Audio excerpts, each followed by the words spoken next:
بسم اللہ الرحمن الرحیم۔ السلام علیکم ورحمۃ اللہ وبرکاتہ۔ آج کی کلاس میں آپ سب کو خوش آمدید۔ امید کرتے ہیں کہ آپ لوگ خیر و عافیت کے ساتھ ہوں گے انشاءاللہ۔ سورۃ الملک کی کلاس ہم نے سٹارٹ کی ہوئی ہے کہ جس میں ہم سورۃ الملک کے ڈیفیکلٹ ورڈز کو آسانی کے ساتھ تجوید کے ساتھ پڑھنا سیکھ رہے ہیں، اور اس سلسلے میں آج ہماری دوسری نشست ہے۔ آئیے آج کی کلاس کو بغیر کسی تاخیر کے سٹارٹ کرتے ہیں۔ پچھلی کلاس میں ہم نے آیت نمبر 1 سے لے کر آیت نمبر 3 تک سورۃ الملک کے مشکل ورڈز کو آسان طریقے سے پڑھنا سیکھا۔ وہ غلطیاں خاص طور پہ ہائی لائٹ کی کہ جو عام طور پر لوگ کیے جا رہے ہوتے ہیں اور ان کو وہ غلط نہیں معلوم ہوتی، تو ان کو درست کرنا سیکھا۔ آج انشاءاللہ آیت نمبر 4 سے لے کر 6 تک کی تجویدی اصلاح کریں گے۔ ڈیفیکلٹ ورڈز ہیں سورۃ الملک کے، اور عام طور پر لوگ اس کو بالکل غلط انداز میں پڑھ رہے ہوتے ہیں، یا پھر کچھ ایسے الفاظ ہیں کہ جن کے مخارج میں بہت غلطی ہوتی ہے تو پھر معنی میں تبدیلی آ جاتی ہے۔ اور آپ جانتے ہیں کہ قرآن پاک ہے، اللہ تعالیٰ کا کلام ہے، اور اللہ سبحانہ و تعالیٰ کے کلام میں کسی بھی طرح کی غلطی کرنا تو یہ تو بالکل بھی جائز نہیں ہے۔ تو ہمیں پوری کوشش کرنی ہے کہ خالصتاً اچھے طریقے سے ہم اس کلام کو پڑھیں، سیکھیں، اور ہمارا یہی مقصد ہے کہ آپ کو آسانی کے ساتھ عام فہم زبان میں آپ تک پہنچانے کی کوشش کریں۔ تو آئیے آج کا سبق بغیر کسی تاخیر کے شروع کرتے ہیں آیت نمبر 4 سے۔ سب سے پہلے دیکھیے تو یہ آیت سٹارٹ ہو رہی ہے میم مشدد کے غننے سے، اور اس سے پہلے ثا کا حرف ہے۔ ثم ارجعل، اس میں دیکھیے تو ثا اور میم، ثا میں بہت لوگ غلطیاں کرتے ہیں۔ اکثر لوگ اس کو سما پڑھ دیتے ہیں یا پھر سما، یعنی سین اور صاد اس کی طرح پڑھتے ہیں، مشابہت دیتے ہیں، جبکہ ایسا بالکل بھی نہیں کرنا۔ آپ کو اس چیز کا خیال رکھنا ہے کہ ثا کی ادائیگی میں سیٹی بالکل بھی نہ آئے۔ آپ نے زبان کی نوک کو تھوڑا سا باہر کی طرف نکالیے اور یہاں پر دانتوں کے درمیان میں دیجئے، دانتوں کے پچھلے سرے کے ساتھ ملائیے تو ثا کی ادائیگی آسانی سے ہوگی۔ ثم ارجعل، میم مشدد، ثا اور میم، میم مشدد کا غنہ ہے، ثا اور میم کو آپس میں مضبوطی کے ساتھ ملائیے، میم مشدد کا غنہ کیجئے۔ غنے کی ایک ویڈیو ہم نے بنائی ہے اس سے پہلے، آپ اس میں دیکھ سکتے ہوں گے، سن سکتے ہیں کہ غنہ آنی کیا ہے اور غنہ زمانی، یعنی غنہ کی دو اقسام کون سی ہیں، اور یہاں پر کون سا غنہ آ رہا ہے۔ جی ہاں، غنہ زمانی، یعنی ایسا غنہ آپ نے یہاں پہ کرنا ہے کہ میم مشدد کی آواز ناک میں کچھ دیر کے لیے ٹھہرے، کم از کم 1 سے 2 حرکات کے برابر۔ ثم ارجعل، را جو ہے اس کو تھوڑا موٹا کر کے پڑھیے کیونکہ اس سے پہلے والے حرف میم کے اوپر زبر ہے۔ آگے چلیے تو آئین کے مخرج پہ بہت توجہ دیجیے۔ ثم ارجعل، اب اس کو لوگ کیسے پڑھتے ہیں؟ ثم ارجعل، ال ایسا پڑھنا درست نہیں ہوگا، بلکہ آپ نے آئین کی ادائیگی رکھنی ہے۔ آئین کے مخرج کے لیے بہت آسان ٹپ یہ ہے کہ آپ اس کی پریکٹس کیجئے خالی جگہ پہ بیٹھ کے، تنہائی میں بیٹھ کے، اور اونچی آواز میں۔ اعوذ، تعوذ کے ذریعے سے آئین کی اچھے سے مشق کیجئے تو آپ کو اچھے طریقے سے آئین کی ادائیگی اور آئین کا مخرج واضح ہوگا۔ آگے چلیے تو بصرہ میں صاد کے مخرج پر خاص توجہ دیجئے، یہاں پہ بصرہ نہیں پڑھنا۔ اکثر لوگ یہاں پہ کیسے پڑھتے ہیں اس حصے کو؟ ثم ارجعل بصرہ، بصرہ، یہ غلط انداز ہے، یہاں پہ صاد ہے، بصرہ، صاد کو اچھے سے پڑھیے۔ آگے چلیے تو ینقلب، اس پہ فوکس کیجئے۔ نون ساکن کے بعد قاف کا حرف آ رہا ہے، یاد رکھیے قاف حروف اخفا میں سے ہے، یہاں پر آپ نے نون کی آواز کو ہرگز کلیئر نہیں پڑھنا، آپ نے اس کو مخفی رکھنا ہے، ناک میں چھپانا ہے۔ اس کے علاوہ اس کے لیے آسان ٹپ یہ ہے کہ آپ نے زبان کو منہ کے خالی حصے میں سیدھا رکھنا ہے، اور بالکل بھی موومنٹ نہیں کروانی، اور نہ ہی منہ کے کسی اور حصے کے ساتھ زبان ٹچ ہونی چاہیے۔ تو کیسے ادا ہوگی؟ نون ینقلب، ینقلب، فوکس کیجئے، ینقلب۔ اب یہاں پر اگر آپ اس کو ایسے پڑھ رہے ہو ینقلب تو یہ غلط انداز ہوگا، ٹھیک ہے؟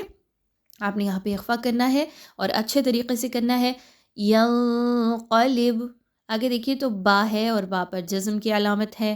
با حروف قلقلہ کے 5 حروف میں سے ایک ہے، قطب جد دن میں سے آپ نے یہاں پر اچھے طریقے سے قلقلہ کا اصول فالو کرنا ہے. اور قلقلہ کے اصول میں کیا ہوتا ہے کہ قطب جد دن قاف طا با جیم دال ان میں سے کوئی ایک بھی حرف آ جائے اور اس پہ جزم کی علامت ہو تو اس کو تھوڑا سا ہلا کر پڑھا جاتا ہے. جیسے کہ بھی یہاں پہ ہم پڑھیں گے، فوکس ٹو کے سنیے. کرتین ینقلب، ینقلب، یہ جو انداز ہے اسی کو قلقلہ کہا جاتا ہے.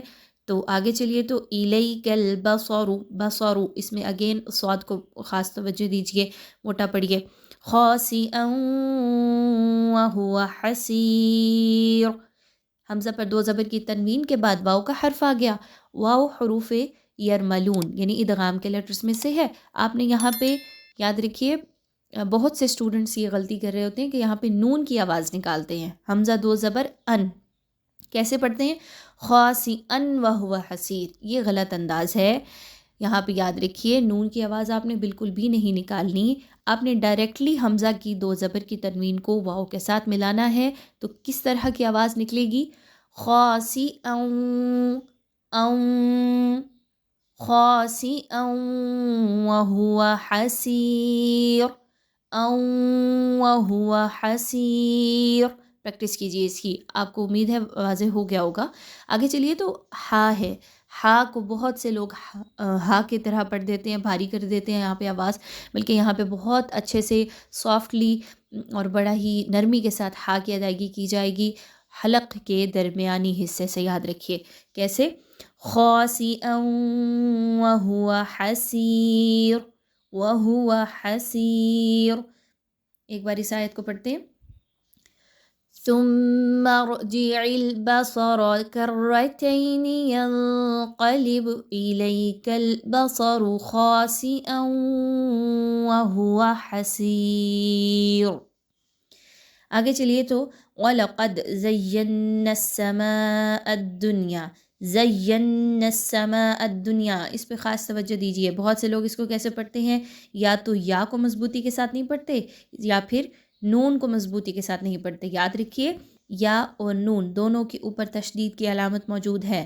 تشدید کی علامت کا یہاں پر آ جانا آپ کو کیا بتا رہا ہے کہ آپ نے یا سے پہلے زا ہے تو اس کو مضبوطی کے ساتھ ملانا ہے آپس میں. نون سے پہلے یا ہے تو آپ نے یا اور نون کو مضبوطی کے ساتھ ملانا ہے. اور اسی طریقے سے آگے سین کے اوپر بھی تشدید ہے تو نون اور سین کو بھی مضبوطی کے ساتھ ملانا ہے. اچھے طریقے سے اس کو ملا کر پڑھنا ہے. کیسے؟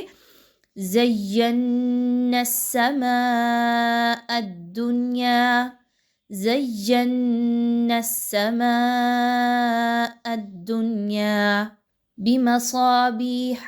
آگے دیکھیے تو صاد ہے بی ہا، با یا زیر، بی ہا زبر ہا. یہاں پہ بہت اچھے سے ہا کا مخرج کو پڑھیے. بِمَصَابِيحَ، ہا یہ جو آواز آ رہی ہے اس کو ہا کا مخرج اس طریقے سے کلیئر ہوگا کہ اگر آپ اس آواز کی پریکٹس کریں تو بِمَصَابِيحَ وَجَعَلْنَاهَا، جیسے کہ آپ کو پیچھے بتایا پچھلی آیت میں کہ عین کے مخرج پر خاص توجہ دیجیے. رُجُومًا لِلشَّيَاطِينِ، اب اس کو لوگ پڑھتے ہیں لِلشَّيَاطِينِ، یہ غلط انداز ہے. تا کی طرح طا کو نہیں پڑھنا، آپ نے اس کو اچھے طریقے سے گول کر کے موٹا کر کے پڑھنا ہے. وَأَعْتَدْنَا، عین اگین عین آ گیا، اس کو اچھے طریقے سے پڑھیے. وَأَعْتَدْنَا دال پر جزم کی علامت ہے تو اس کو تھوڑا سا ہلا کر پڑھا جائے گا. عَذَابَ السَّعِيرِ، وَأَعْتَدْنَا لَهُمْ عَذَابَ السَّعِيرِ. نیکسٹ آیت کی طرف چلیے. وَلِلَّذِينَ كَفَرُوا بِرَبِّهِمْ عَذَابُ جَهَنَّمَ. نون مشدد کا غنہ آ گیا ہے، یاد رکھیے اچھے طریقے سے ہا اور نون کو ملایا جائے گا. عذاب جہنم وبئس المصیر، حمزہ کے اوپر جزم کی علامت ہے. وبئس، جھٹکا اچھے سے دیجئے، اس کو جھٹکا دے کر پڑھنا ہوتا ہے. حمزہ پر جب بھی جزم کی علامت آ جائے تو وبئس المصیر. اور اس طریقے سے آپ کا آج کا سبق مکمل ہوگا. امید ہے ان 3 آیات میں آپ کو غلطیاں واضح ہو گئی ہوں گی کہ کہاں پر آپ لوگ کرتے ہیں مسٹیکس اور ان کو کریکٹ کیسے کیا جائے. آئیے ایک بار ان تینوں آیات کی اچھے سے تلاوت کرتے ہیں، ساتھ مل کر پریکٹس کیجئے تاکہ آپ کو بات اچھے سے سمجھ آ جائے. ثم ارجع البصر كرتين ينقلب إليك البصر خاسئا وهو حسير وَلَقَدْ زَيَّنَّا السَّمَاءَ الدُّنْيَا بِمَصَابِيحَ وَجَعَلْنَاهَا